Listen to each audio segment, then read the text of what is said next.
حضرت عمر رضی الله تعالی عنہ دا معمولو چې په دور خلافت کې حضرت عمر رضی الله تعالی عنہ به کله کله د شپې وته یا د خپل رعیت پوښتنه به کوله.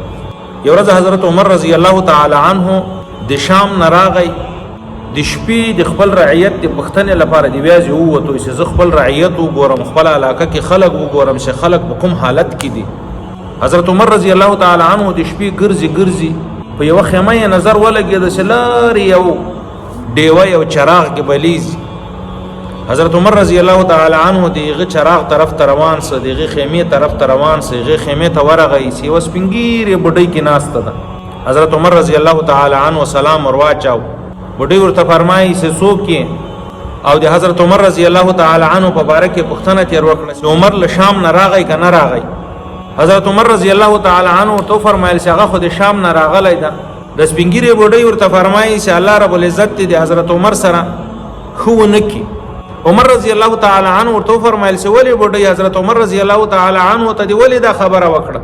بډای ورته فرمایي چې کله هم زه د علاقې ته راغلی یم عمر د ما پوښتنه نه ده کړې چې زه په کوم حالت کې یم، نو داسې امیر داسې خلیفه چې هغه د خپل رعیت پوښتنه نه کړي زه د هغه دپاره دعا څرنګه وکړم.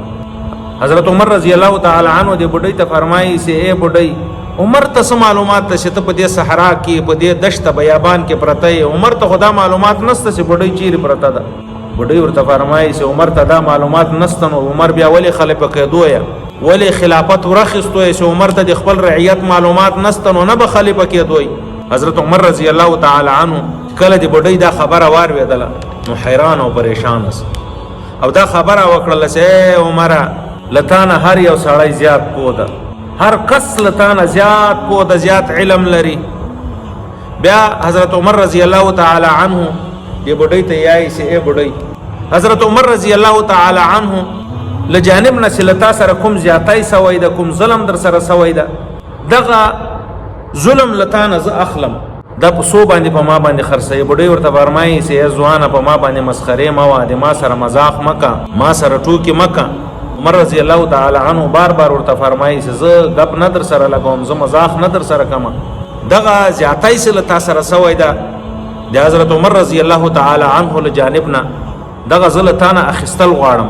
د حضرت عمر رضی الله تعالی عنہ د زیات اصرار په وجه سره دغه سپنګیری بډای ورته فرمایي چې دغه زیاتای چې د ما سره حضرت عمر رضی الله تعالی عنہ کړی د زیبو 25 دینار در باندې خرڅوم. حضرت عمر رضی الله تعالی عنہ په 25 دینار باندې هغه تیر واخست او 25 دینار یې بډای ته ورکړي. په دې وخت کې د بډای او د حضرت عمر رضی الله تعالی عنہ په منځ کې دا خبره روانه ولا چې حضرت علی رضی الله تعالی عنہ، حضرت عبد الله ابن مسعود رضی الله تعالی عنہ د حضرت عمر رضی الله تعالی عنہ په سراور رسیدل. حضرت عمر رضی الله تعالی عنہ سلام ورواچا والسلام علیک یا امیر المؤمنین. کله چې بډای دا واورېده چې دا خو خپل حضرت عمر رضی الله تعالی عنہ د مسلمانانو خلیفہ ده، زه دغه سره خبرې کوم او دغه په مخ کې ما دغه سپکاوی وکوي. بډای ډیره خپس ولا او دغه خبره له خلی او باسل چې ای هلاک اسولنن د عمر په مخ کې د عمر سپکاوی وکوي. عمر رضی الله تعالی عنہ ورته فرمایي چې بډای خپکه زما الله رب العزت په پتا باندې رحم وکي، خدای دې پتا باندې مهربان شي، الله دې تا ونازي. حضرت عمر رضی الله تعالی عنہ یو بل طرف ته وکتل چې کاغذ ټوټه پیدا کیه او د بډای سره لاس لیکو کی سما هغه زیاتای چې د عمر رضی الله تعالی عنہ له جانب نه د دې سپنګیری بډای سره سوی د هغه می تیر واخستو د قیامت په ورځ باندې دغه بډای بیا دوباره د الله رب العزت په دربار کې بیا دوباره په ما باندې داوا ونه کی. کاغذ پیدا نه ک. حضرت عمر رضی الله تعالی عنہ بل باندې هغه پیوند شوده جامع اغوستي وی، هغه ټوټي ورته لګېدلې کمیسي اغوستي و. حضرت عمر رضی الله تعالی عنہ د خپل کمیس یو طرف را سری کوی او دغه بډای سره لاس لیکو کوی. دا خبره په ولیکله چې زه لانکې بډای چې کوم زیاتای د حضرت عمر رضی الله تعالی عنہ له جانب نه د ما سره سوی وای، هغه می په حضرت عمر رضی الله تعالی عنہ په 25 درهم باندې خرج ک. زه د قیامت په ورځ باندې بیا په حضرت عمر رضی الله تعالی عنہ باندې دعوا نه کوم د الله رب العزت په حضور کې. او په دې باندې حضرت علی رضی الله تعالی عنہ او حضرت عبد الله خطی ور سره ولیک د دې بډای سره. حضرت عمر رضی الله تعالی عنہ دغه خط را واخص په خپل جوب کې خو خپل کور ترازی خپل بچی حضرت عبد الله ابن عمر رضی الله تعالی عنہ ته فرمایي چې عبد الله دغه خط لزان سره کېږده، دغه د سیرې ټوټه لزان سره کېږده، سبا چې کله زه وفات سم دغه ټوټه د سیرې به د ما په کفن کې د ما سره کېږدي.